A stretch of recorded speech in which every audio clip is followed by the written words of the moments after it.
when I'm getting to the bag, ayy. Got the foot on the gas, pedal to the metal when the lane moving fast, ayy. Ayy, let them all cross. If they hate, then let them hate and make a bigger boss, ayy. What is up, ladies and gentlemen? We are back. We are live. It is the Freight Coach Podcast, the top podcast in transportation, coming to you guys every single weekday, 8:30 a.m. Pacific, 10:30 Central, to break down some industry headlines. But most importantly, you guys, provide some actual insight into what you can do with all of this information.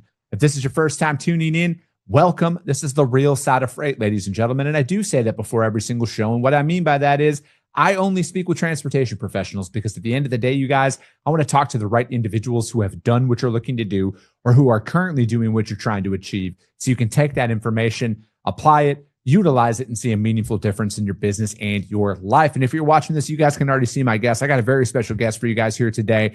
You know, I always love talking to anybody who works in this industry, but especially ones who are like on the same path that I am, walking out on their own, trying to make it on their own. Not falling into the glitz and glam of like, oh, just walk away from your salary. It's just so great out there, you guys, just to do that. And with that being said, I got my man Eric Jordan on the show today with SPI. Eric, thank you so much for taking the time to join me. Oh man, thank you. I really appreciate it. Thank you for having me. No, absolutely. And you know, Eric, I always like to kind of like start in with this. Like, how'd you get your start in freight? What brought you into the transportation industry? Well, when I was younger, living in Philadelphia, I was working for the Liquor Control Board. As a temp position, I was a dispatcher. And I just wanted to learn the ins and outs of every job that I've ever worked with. I always wanted to know the beginning, the end, the middle. Like, I just always wanted to know everything about it. So I moved around from accounting over to dispatch, and I started working with drivers, and that's how I pretty much got into it. It was kind of neat working for the Liquor Control Board in Philadelphia. You know, they're by the state. Everything is for the state.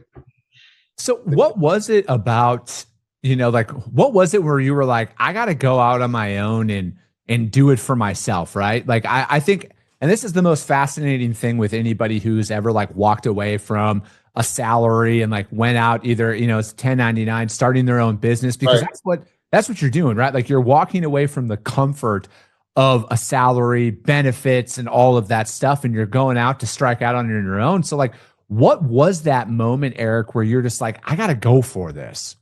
It was about almost 20 years ago, or no, about 15 years ago. I was living in Atlanta, and I was working at a transportation company.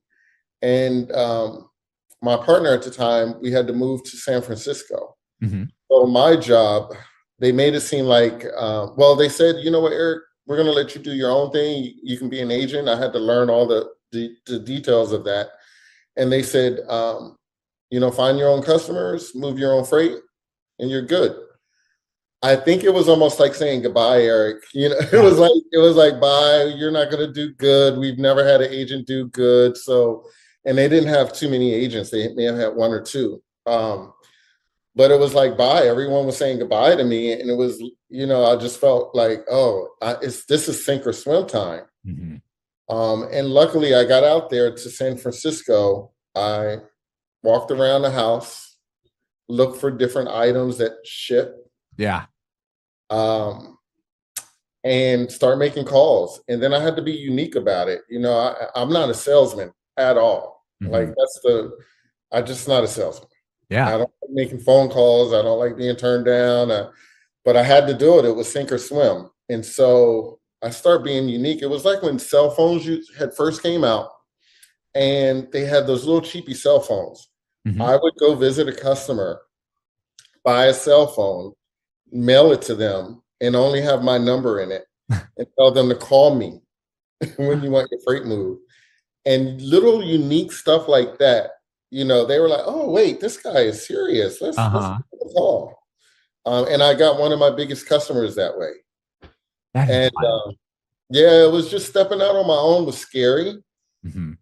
It, like I said, it was sink or swim. I just knew I had to do it. But that's when once I did that and start learning different techniques on how to get customer in the funnel, I enjoyed it.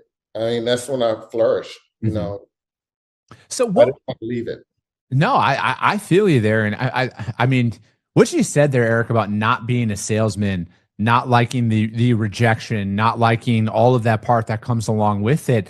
How did you get comfortable with that? Because, like in most people, when they hear this, I truly don't think that they believe me when I say this. Like I'm naturally an introvert, man. Like I really like to kind of be by myself and out on my own and beat to the tune of my own drum with a lot of stuff. But like all of this is I've learned to become an extrovert. I've learned to be able to like kind of like tap in to a different version of myself that isn't like, I'm not like faking any of this, but like this isn't like natural for me. You know what I mean? Like I'm not comfortable speaking in front of people and doing all of that because just like you, man, I hate rejection. I hate that part. I don't like that uncomfortableness that comes along with it. But I've taught myself over the years to kind of like really smash that emotion down and not let it bubble up because so it's like for you, how did you overcome a lot of that when you were building it up, or how do you overcome it still to this day? Because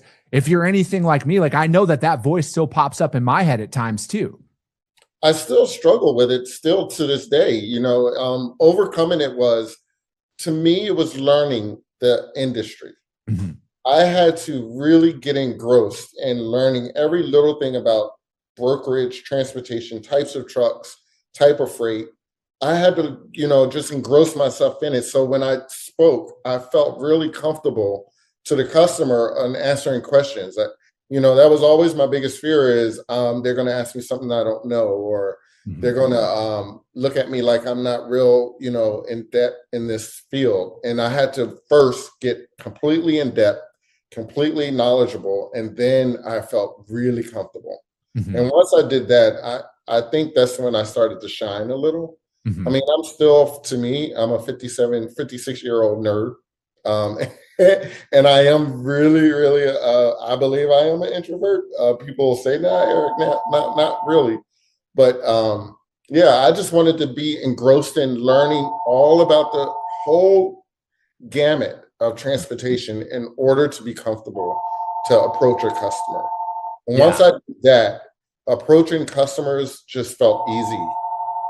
To me, it's very similar, Eric. Like and this is why, when I talk about being a niche-based broker, for me, it's like, it is that because it's to be fully prepared for the moment, because like it's going to be a rarity at this point in my career, especially with moving the freight that I move, that a customer or a prospect is going to come to me with something that like I'm not prepared for, or I at least don't have a general idea of how to handle it and how to operate it. I know how to ask the right qualifying questions.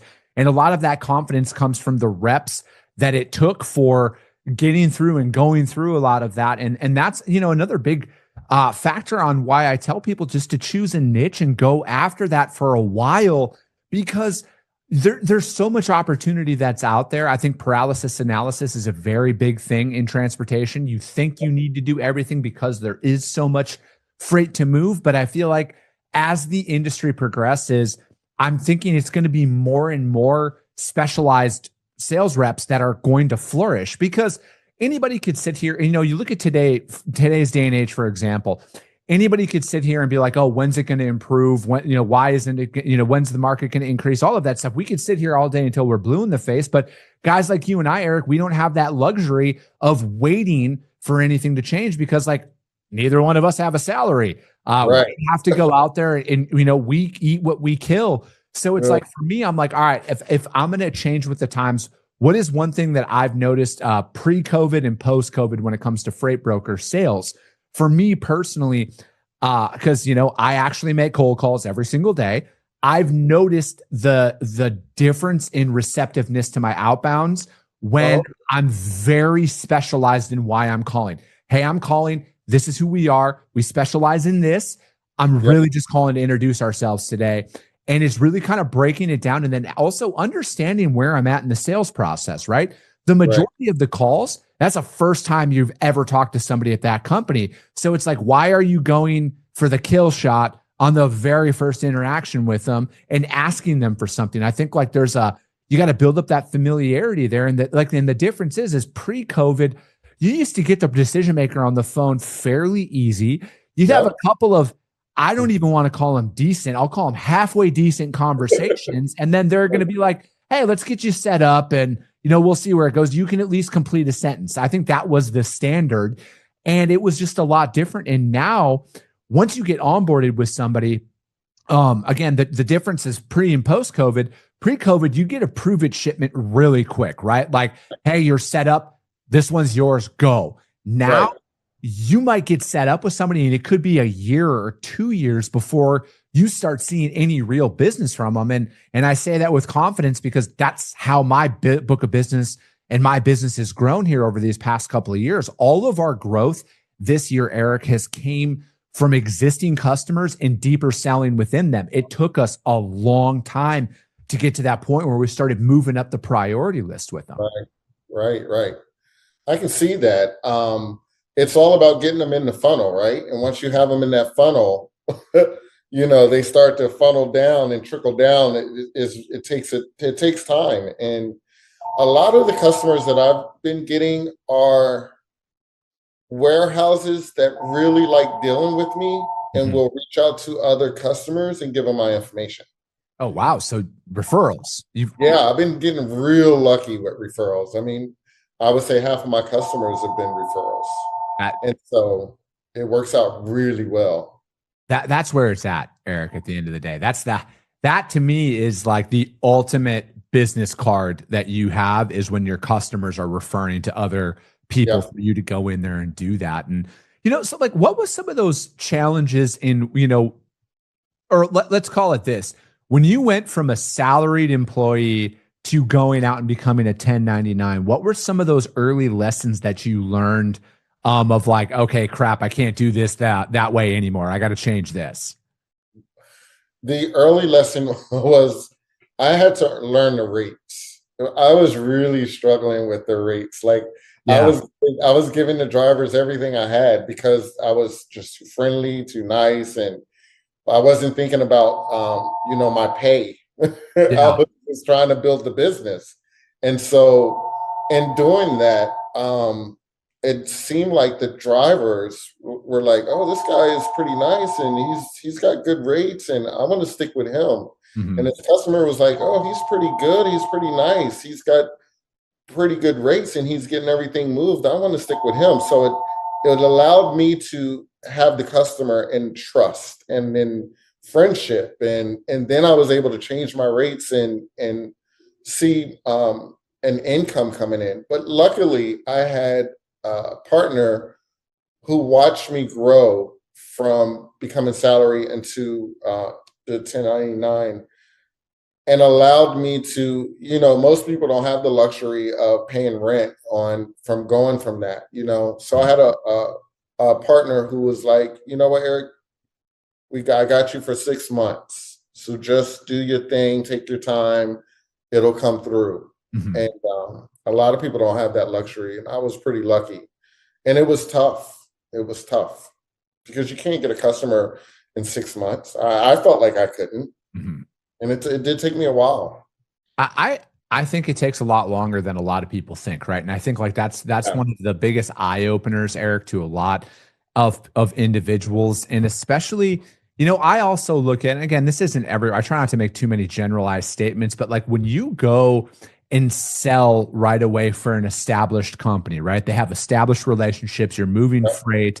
You might have been like seeded with a couple of accounts and, you kind of get into it right away. You have a false sense, I think, of what it takes to build a book of business. And I say that because like I worked for one of the largest freight brokers in North America for the first 7 years of my career, right?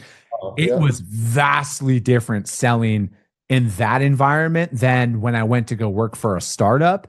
And then now out on my own, vastly different, right? Like there is no name recognition. There's none of that stuff. And, again, back then it was a lot different. There was, hey, we have all of these existing accounts. We've moved freight with them. Call them, right? Just call them back and see what it is. It was so different than it is now. So I think a lot of people have a false sense of how easy it is to get business, because when you walk into an environment where there's tens, 20, 30, hundreds of shipments moving every single day, it's a lot different than when you're out on your own and there's nothing. And you got to go out there and hunt for that opportunity. Because Eric, you're right. you literally, I think to even get a customer within 6 months that you can move substantial freight with, you got to be making minimum 75 cold calls a day, every single day for that 6 months. And even then, in today's environment, you might not get somebody who has a ton of freight at the end of the day that you can grow with. And so it's like, for me, it's like setting up that realistic expectation. I think that's one of my biggest pet peeves that I see. And again, I know a lot of people, everybody out there is trying to make a dollar, right? Like, I'm a capitalist. I love making money. I'm not going to knock anybody's hustle out there on social media. But one of my biggest pet peeves is how easy people are trying to make going out and being a freight agent, an independent agent, seem online. It's just like, oh, just walk away from your salary, bring your book of business over here. Everything's going to be good. Or, oh, you know, you don't have a book of business. Come over here and everything will be fine. And I'm not saying that it's a bad environment. I'm saying, like, I want to see more real conversations about people who maybe went out on their own with an existing book of business. They lost all their customers and had to rebuild it or something like that. And again, like, that's why I'll always do my show at the level that I do it, Eric, because, like, I don't have the luxury of having an easy path in the industry, right? Like, I've had to work really hard to get to where I'm at. And it's like, I think that's why a lot of that stuff bugs me so much, is because I'm like, man, it's not easy. It was hard as shit for me. You know, like, I just want to see that realistic expectation out there. If you're going to promote something, let them know, like, hey, this is going to be the hardest thing you're ever going to do. That's right. When I first moved here to Georgia, I had set up everything. I was signing, or I was, doing a big bid for a big customer. I had moved so much freight for them, and they finally decided to narrow their stuff down to only 3 prominent carriers. Mm-hmm. And I just knew I was a sure win. I had moved so much freight for them, and I didn't win nothing. And I lost everything. Mm-hmm.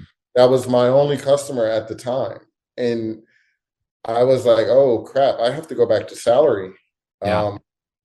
And I just started pulling up all the warehouses I picked up from and delivered to, and I was pounding the pavement. It was a struggle. It was a really, really bad struggle. It's not easy. I would leave the house and go somewhere and meet someone and be like, oh, what do you do? I'm like, I'm a freight broker. Oh, I want to do that. I've been wanting to do that. And I'm looking at them like, if they only knew what I'm going through right now. This is tough. But it worked out. I mean, it takes time. Nothing comes easy. And now I love it. Now I love telling people. I was on Family Feud a few months ago. Oh, what? Yeah. Well, our family was on Family Feud. You might catch it a rerun. The Jordan family. Steve Harvey. I knew he was going to ask me what I did. I just knew it. Like, I had been playing it over and over in my head, how to explain it. Because when you tell people you're a freight broker, a lot of people don't get it. Yeah. So when Steve Harvey came over to me, I was like, first of all, I'm nervous because I'm on television. Yeah. And he says, so what do you do, Eric? I was like, here we go. I said, I'm a freight broker. And he said, oh, I know what that is. Oh, let's go. He's right. He said, yeah, I had to call on a guy like you when I had to move my cars from California to Atlanta.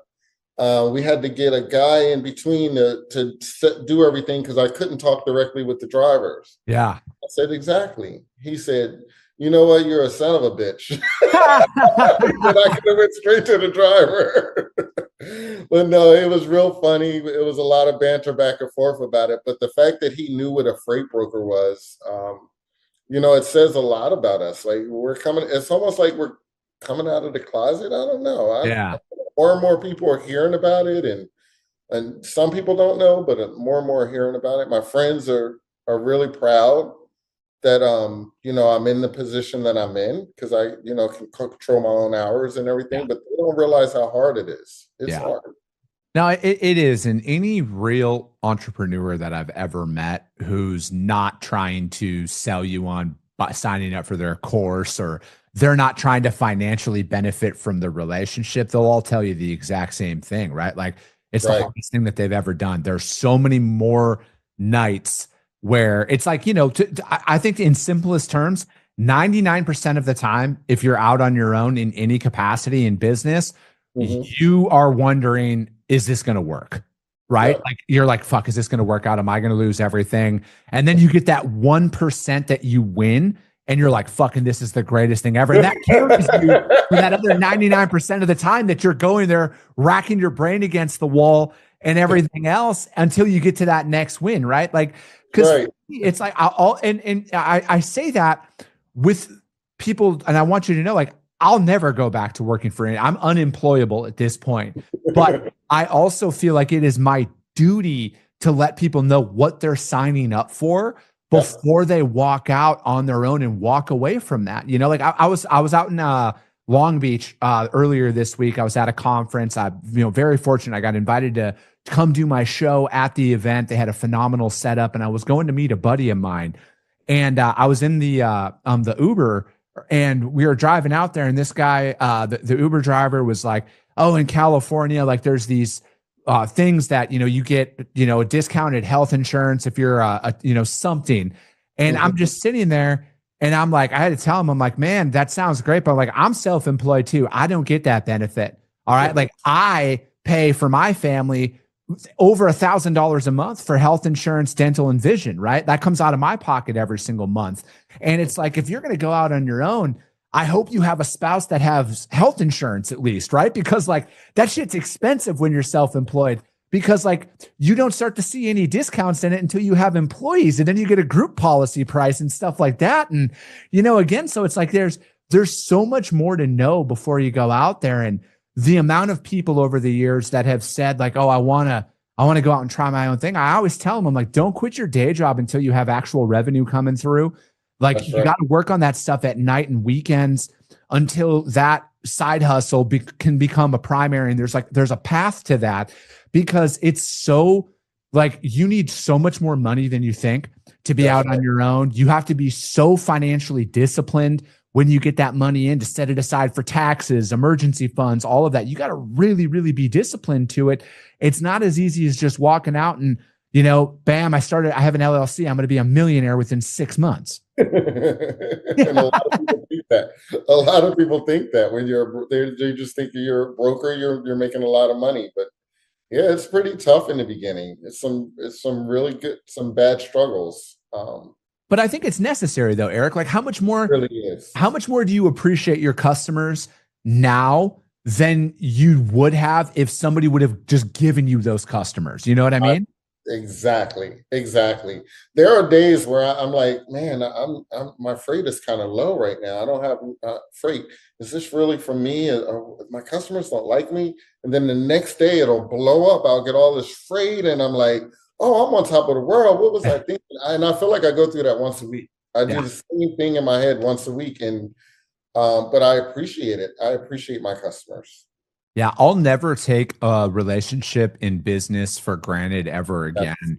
Like for me, like I'm very fortunate to have, the advertisers that I have for the show, the customers that I have in my brokerage. And, and I say that because like, I know the flip side. I know what bad customers are like. Because like not all business is good business, right? And then like when you get those customers who appreciate the service that you're providing, you don't have to like beat down their door to get paid, or even worse, like I've been stiffed out of tens of thousands of dollars, man. But here's the thing. It helped me learn, right? Like it's an expensive lesson, but it was a lesson nonetheless. And that's why it's like, I have contracts for things now. I have all of that. I protect my business because like not everybody has my best interests in mind, but if you're going to be out there, you have to have your best interests first. You have to be able to structure yourself to protect yourself, because not everybody's going to feel that way. And, I'm from the Midwest originally, right? So I might be a little naive at the end of the day, but like a handshake agreement where I'm from is worth more than a signed contract notarized by attorneys and all of that, man.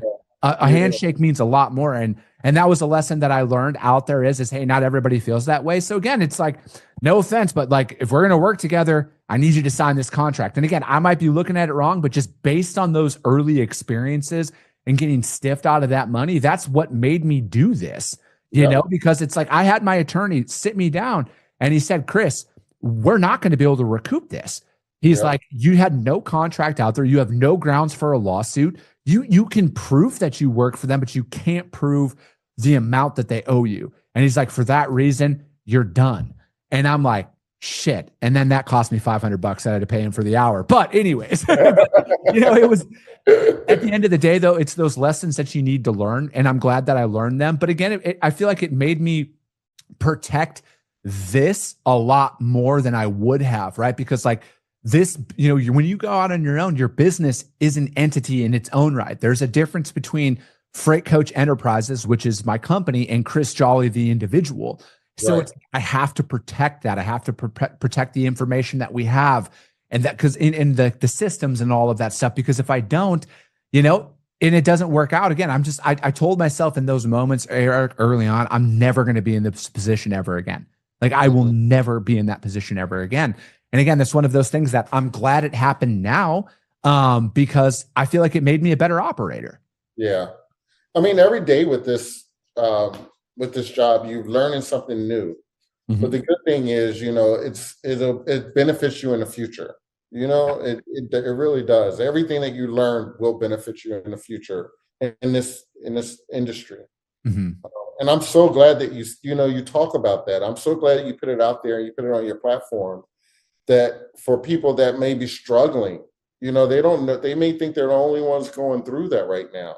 And for you to talk about it and say, there's some mistakes that I made, or it's so good to hear. Mm-hmm. Especially, like I said, I didn't know any other agents. Yeah. I just felt like I was the only one out there. So when I hear it from other agents, the struggle, I'm like, man, this is real. This feels good to know. And I'm not crazy, and I'm not the only one going through this. So yeah, no, you're definitely not. And, and I feel like I try not to there's no other way to put this. Like, I'm not trying to put this out there like I'm in it, but with the platform that I have, I feel like it's my duty to put the truth out there. Like, I don't want to fabricate any of this stuff, because man, I spent a lot of my time thinking like I was the only one going through this stuff, right? Like, it's got to just be me. I'm the only one.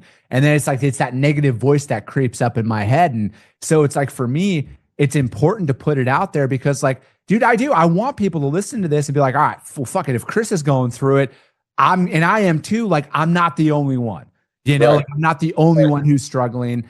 And I feel like I wish more people would put that out there on their platforms. And there's a big difference between bitching and moaning about how hard you have it and like, hey, no, this is what I went through. I overcame it. Here's how I overcome it. And just thinking like, oh, it's just, oh, poor me crap out there. Like, we don't need any more of that, but we need more people to be like, no, this is what I do. I go through it too, but these are the things that I do to minimize that emotion and keep pushing through. Because at the end of the day, if you're going to be an agent or, self-employed, it's on you, right? Like, nobody's feeding you business. Nobody's feeding you revenue, and you have to go out there and fight for that. That's right. I like that you put it out there. I like your show. I love your show for that. You really put it all out there for people like me and others that just, understand that, everyone has a struggle and everyone is going through the same thing in this industry. So to hear it is so satisfying, even though it's, it's helpful. Yeah. No, and that's the whole, honestly, when it boils down to it, man, that is just what I want this show to always be known for is it's just a resource. People can learn from it. They can apply this information to their business. They can see a difference and, just kind of build that bigger community of people inside of transportation who actually care about the industry, who love the industry, who want to see it flourish and drown out all the bad actors that get all the headlines, right? Because it's and that, I mean, it's a conscious decision that I make internally inside of my company from the media perspective of not going down the clickbait route that a lot of content creators can go down, because it drives higher engagement in the short term, right? And then I feel like you're always chasing that dopamine hit of oh, what's next? What's terrible about freight today that we can post about? But it's that's such a small percentage of the industry. There's a large percentage of this industry that loves trucking. They love logistics. They breathe and bleed this industry, and they want to do the right thing. And I'm choosing to highlight that as opposed to the other clickbait stuff. out there, because like who benefits from that, right? Like I joked with one of my customers, because they obviously they're involved in the industry, they're on social media, and I'm like, yeah, I can't print off a meme and bring it into your office and be like, bro, how funny is this shit? You should give me freight. Like they're like, yeah, that's a good point. There's a time and a place for it, but like you better know your shit if you're going to come in here and talk to us. Yeah, man, it's so good to be on that platform, to be able to put that out there to people. I really like that. No, I appreciate that, man. And so like, what's been some of those things, like when we were up at Rendezvous, and in Washington there, or excuse me, BC, and being in that environment around, I think that's one thing that it's tough for a business to properly market without sounding like it's a paid advertisement, right? But it's like when you're around that environment, and I mean, it's even like the other agents, like we were talking before we were recording here, is like getting to know all the other agents that are out there. And it's like there's a distinct type that comes and truly works with SPI, I think, in my opinion. And and I know that they put a lot of time, and they don't just like let anybody come over out there. And I found it is like almost everybody that I've talked to that I've interviewed on this show has always like, hey, if you need anything, let me know. Like I'm here to help. And they're like, they genuinely want to see you succeed. Yes, for sure. And that's what I pulled. I mean, that's what I liked. I mean, from the moment I arrived, I was a little nervous, that little introvert in me didn't want to, like too much engage. I was nervous about engaging. I wanted to, but I was just nervous. But once I got down there and I just met everyone, it was the warmest atmosphere. I just can't even explain it. I walked back up to my room and thought, man, this is great. This was one of the smartest things any company can do, is to get everyone together and meet and greet, because we all have stories to share. But when you're working from home, and especially if you're a single team, you don't have that other person to go back and forth with to kind of understand what you're going through.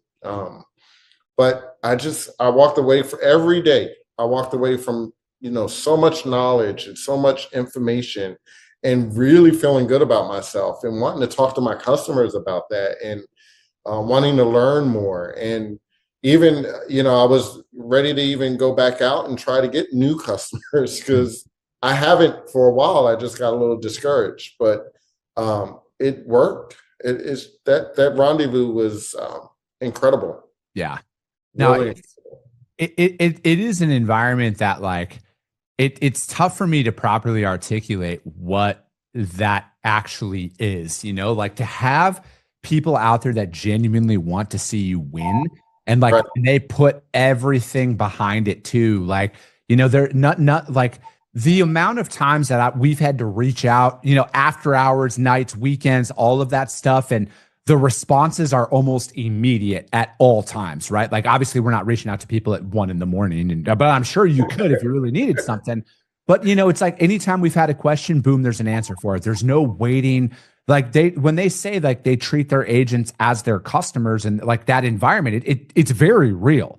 Like I've never thought I would receive the support at this level that we have, and then the ability to operate our business. I think like, the back office team, I try and shout them out every single time I possibly can. Client care is what they're called internally. Incredible. They're all incredible. Oh my gosh. Like they are so quick, and they like, there's no holdups, right? So it's like, to put it into context, we do a lot of high value freight, right? Like we do a lot of stuff that's $200,000, $300,000, $400,000, $500,000. Yep. And we need to get insurance riders at times. We need to get a bunch of stuff behind the scenes.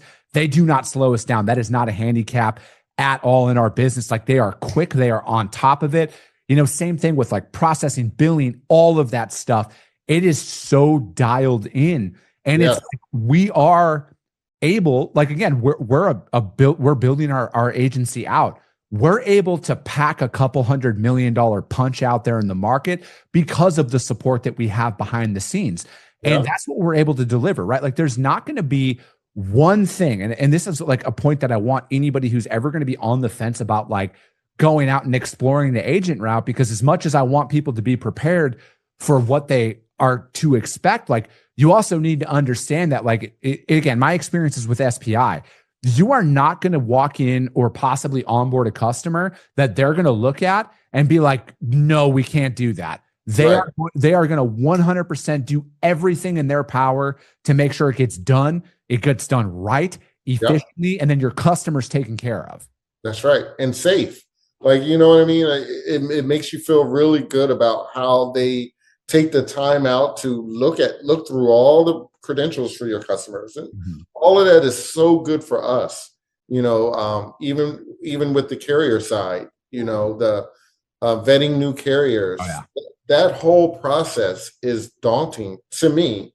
But they make it, because they do such a good job at it, they make it so, you know, you don't feel that pressure, at least from where I came from, you know, but I just love them. I love it.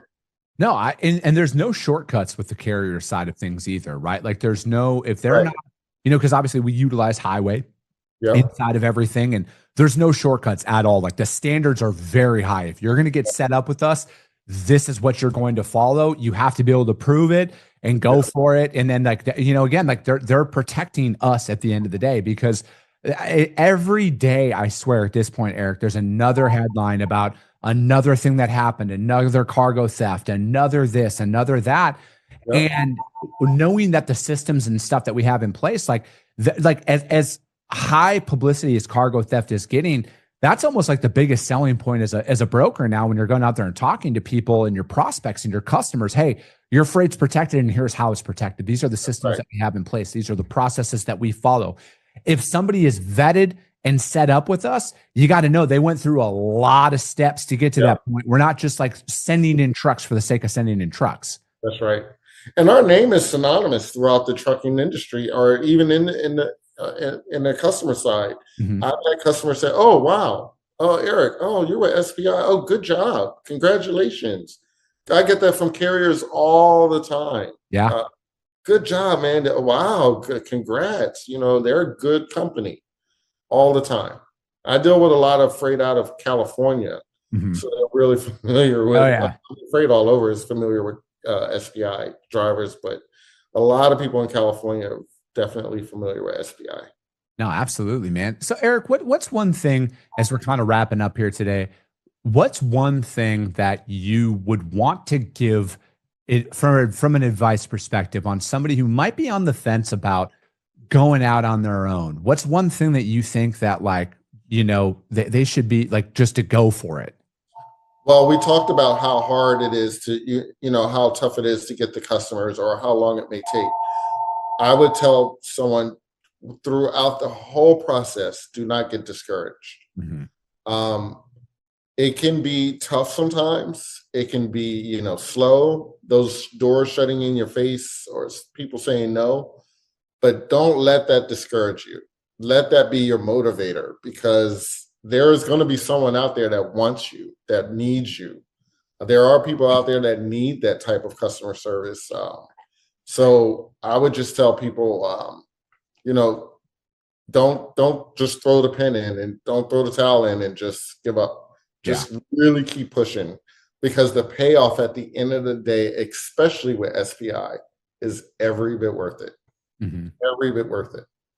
No, I agree with that. You know, it's like, as much as I just want to level with people about what to expect when they're going out there, I also, like, it is the most rewarding thing I've ever done in my entire life at the end of the day. And, you know, if there's one lesson I've learned that I think everybody should start applying, whether they're out on their own already or about to go out on their own, is, you know, and I equate it down to, you know, I'll always give credit for this, it's the 75 hard program. And I'm on like day 68 right now. This is my third time completing it, but I did the Live Hard program, which is like the 1 year long version of 75 hard. There's a couple of phases behind it. And after I'd finished it, it dawned on me. And again, I was like 4 years in business for myself at this point. It dawned on me, all I got to do is focus on today. It's one of those things where it's like, you got to focus on the day.